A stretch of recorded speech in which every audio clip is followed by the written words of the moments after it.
A few weeks ago in the mailbag, I talked about old posts from the RSPW newsgroup from the 80s and the 90s that are still accessible online if you search through Google Groups.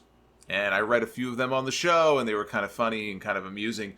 And you guys enjoyed it so much, I've decided to make it a regular segment. Regular doesn't necessarily mean every week, but make it a recurring segment here on the show, at least until I run out of really interesting ones to use, right? There's only a finite number of posts. But I'm going to be calling it RSPW Rewind. That's going to be the name of this new segment here. This week's post, we'll kick it off this week, takes us back to August 9th, 1993. This person has no username, just an email address, which I will not give out, although I don't know if they still... was it 1993, 26 years ago. I'm not using my old AOL email address from back then either, so I don't know that this person would even respond. But this is what this person had to say on August 9th, 1993. Does anyone else believe that Shawn Michaels is getting a little flabby around the middle? He used to be in tip-top shape, but now appears to be a little softer and a little slower. Flabby Shawn Michaels. That was the title of his post.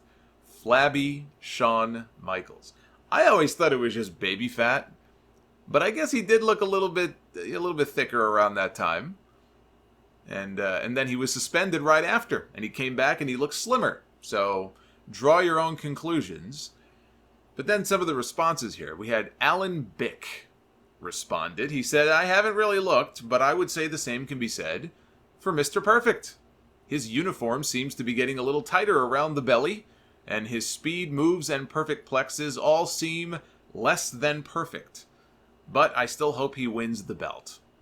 So at the time, Perfect was getting ready to challenge Shawn Michaels for the IC title at SummerSlam in what a lot of people thought would be this great blow-away match. Oh my God, it's Shawn Michaels against Mr. Perfect.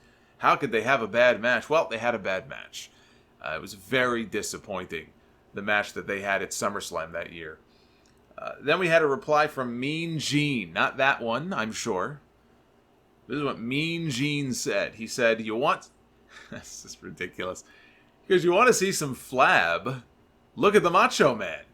As you may notice, he has been wearing full body attire for some time, but he is battling the bulge.